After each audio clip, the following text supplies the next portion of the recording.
P4కి సంబంధించి జ్ఞానోదయం. P4 అంటే పబ్లిక్, ప్రైవేటు, పీపుల్స్.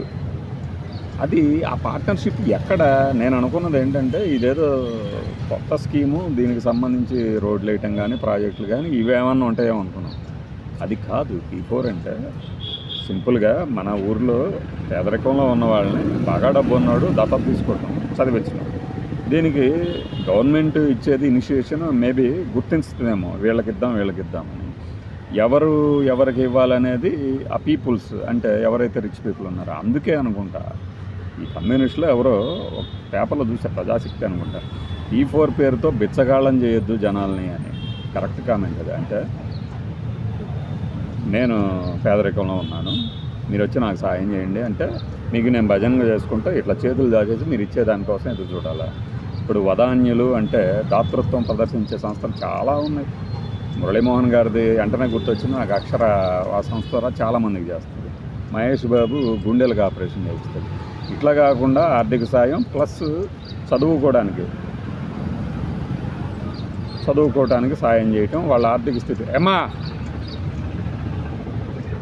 చదువుకోవడానికి సాయం చేయటం. అటు తిరిగిరా, ఎందుకు అటువైపు వచ్చావు?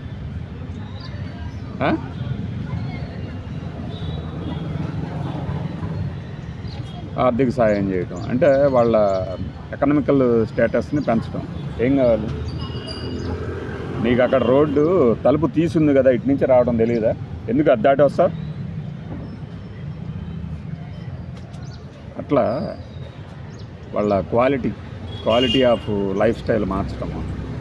ఇది సరే, వేరే వాళ్ళ కోణాలు ఎలా ఉన్నా కూడా ఏంటంటే, ఇప్పుడు ఒక రాజకీయ నాయకుడికి ఒక పాలసీ ఉంది. చంద్రబాబు గారు ఈ పాలసీ తీసుకున్నారు. దీని మీద అది సక్సెస్ అవుతుందా లేదా అనేది పక్కన పెడితే ఒక పాలసీని అయితే తీసుకురాగలిగారు కదా, మనం దాన్ని రెస్పెక్ట్ చేయాలి. నేను నిజంగానే చెప్తున్నా, ఇదేం వెటకారంగా కాదు, రెస్పెక్ట్ చేయాలి. కానీ దానిని నిన్న ఆ మొదటి సభ ఎగ్జిక్యూట్ చేయడంలో మాత్రం ఫెయిల్ అయ్యారు. క్లియర్ కనపడుతుంది అది. ఎందుకంటే ఎవరినైతే మనము ఈ బెనిఫిషరీస్ కింద తీసుకున్నామో వాళ్ళకే అర్థమయ్యేటట్టు చెప్పలేకపోయారు. అందుకని ఆ సభలోంచి వెంటనే వెళ్ళిపోయారు వాళ్ళు.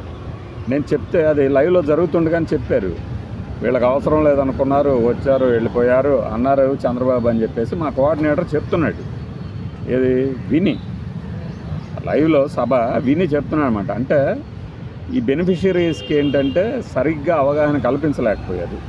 ఈ సభ ఇలా ఉంటుంది, ఇంతవరకు ఉంటుంది అని. కానీ కొంతమంది ఏం చేశారంటే, మాకు ఇంకా లేట్ అవుతుంది, వేరే ఊర్లోకి వెళ్ళిపోవాలి కాబట్టి వెళ్ళిపోవాలని సభకు వచ్చిన వాళ్ళు అన్నారు. ఇక సాక్షితంగా చెప్పేది ఉంది, అక్కడ మొదలు పెట్టగానే ఇక్కడ బయలుదేరారు అన్నట్టు రాసుకొస్తారు. వైస్ వర్స జగన్మోహన్ రెడ్డి ప్రసంగాలు ఏమైనా జరుగుతుంటే మిగతా ఛానళ్ళు ఉంటాయి కదా, వాళ్ళ యాంటీ ఛానల్, వెంటనే బాబోయ్ జగన్ అని పెట్టి సైడ్ బీజీ పెట్టేసేసి జగన్ ప్రసంగం మొదలుపెట్టగానే వెళ్ళిపోతున్నారని వాళ్ళు అంటారు. ఈ పర్టికులర్గా దీనికి సంబంధించి ఏంటంటే, మనకి ఆ వేదిక మీద ఉన్న వాళ్ళే ఎవరైతే బెనిఫిషరీస్ ఉన్నారో వాళ్ళే వెళ్ళిపోవటం.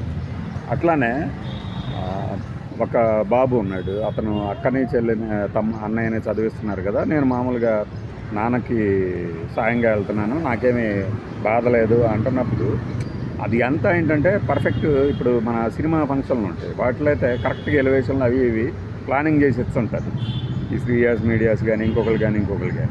ఇక్కడ ఏంటంటే అలాంటిది లేకపోతే ఉన్నవాడు సరిగ్గా చేయలేదో కానీ ఆ ఎగ్జిక్యూషన్ ఫెయిల్ అయ్యేసరికి మధ్యలో పవన్ కళ్యాణ్ గారే తలకాయి అంటే అనాసక్తిగా అనిపిస్తుంది నాకు ఈ వ్యవహారం అంతా అన్నట్టు కనపడుతుంది. అంత బోరింగ్గా ఉండకూడదు కదా. పాలసీ వేరు.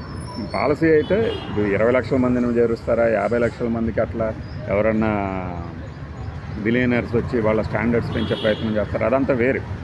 దీనికి సంబంధించి ఏంటంటే ఆ ప్రోగ్రామ్ ఏంటో అర్థం కాలేదు, ఈ రోజుకి మాకు అర్థం కాలేదు. అంటే కేవలం పూర్ ఫ్యామిలీస్, పైగా దాన్ని చూడండి, మార్గదర్శి బంగారు కుటుంబం అంట. ఏ మార్గదర్శి ఏ బంగారు కుటుంబం, ఈ బంగారు కుటుంబాలు ఏంటి, ఆ టైటిల్ ఏంటంట. సరే అవన్నీ ఆ ఈదనం ఆఫీస్లో తయారు చేసి ఉంటారు ఆ టైటిల్స్, సమస్య లేదు అందులో. అంటే ఈయన మార్గదర్శకత్వం చూపిస్తాడు, ఈ డబ్బులు ఇచ్చాయన వీళ్ళం బంగారు కుటుంబాలకి మారుతాయి అనుకుంటా. నేను అనుకుంటున్నది. నేను మళ్ళీ చెప్తున్నాను, మీరు మన వీడియోలకి కామెంట్లు మామూలుగా పెట్టండి, చీప్గా మాట్లాడకండి. ఏ లీడర్ను కూడా, పవన్ కళ్యాణ్ కానీ, చంద్రబాబు కానీ, జగన్ కానీ, ఇంకోళ్ళు కానీ, మంత్రులు కానీ, మాజీ మంత్రులు కానీ, ఎవరైనా సరే మీలోని నైత్యాన్ని బయట పెట్టకండి. వాడు అని అదని ఇదని బూతులు తిడుతుంటారు. అవసరం లేదు, రిమూవ్ చేసేస్తూ ఉంటున్నాను. ఎందుకు అవసరం లేదా? ఇప్పుడు మనల్ని ఎవడన్నా అంటే ఎలా ఉంటుంది ఫీలింగ్? అనేవాడు ఎలా అయినా అంటాడు, అంత మాత్రం చేత మనం కూడా అలా ఎందుకు ఉండాలి?